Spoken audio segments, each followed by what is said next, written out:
শিক্ষকদের সেন্ট্রাল পার্কের সামনে কর্মসূচির অনুমতি দিল কলকাতা হাইকোর্ট।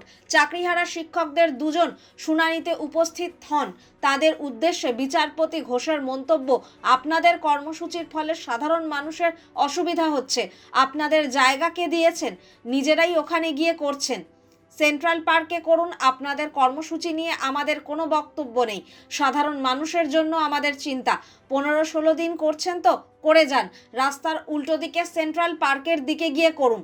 শুক্রবার বিচারপতি ঘোষ নির্দেশ দেন, একসঙ্গে 200 লোক নিয়ে কর্মসূচি করা যাবে, অদল বদল করে জমায়েত হবে। আন্দোলনকারীদের 10 জন প্রতিনিধির নাম পুলিশের কাছে জমা দিতে হবে। জমায়েত নিয়ে পুলিশের তাদের সঙ্গে সম্পর্ক রাখবে। অন্যদিকে আদালত জানিয়েছে, যাদের বিরুদ্ধে মামলা দায়ের হয়েছে তাদের বিরুদ্ধে কোনো কড়া পদক্ষেপ করতে পারবে না পুলিশ। একই সঙ্গে আদালত রাজ্যকে খাওয়ার জল, শৌচালয় থেকে শুরু করে প্রয়োজনীয় সব বন্দোবস্ত করার নির্দেশ দেয়। চাকরিহারাদের উদ্দেশ্যে বিচারপতি বলেন, 10 জনের নাম পুলিশকে দিয়ে দিন, 12 ঘন্টা করে কর্মসূচি করুন, অদল বদল করে 200 জন লোক নিয়ে কর্মসূচি করুন। চাকরিহারা শিক্ষকদের একজন আদালতে বলেন, 50-100 জন নিয়ে আন্দোলন হয় না, 400-500 লোকজন লাগে।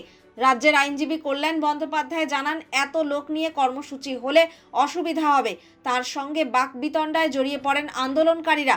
তাদের উদ্দেশ্যে বিচারপতির মন্তব্য, আপনারা ওখানে যা করছেন আদালতে তা করবেন না।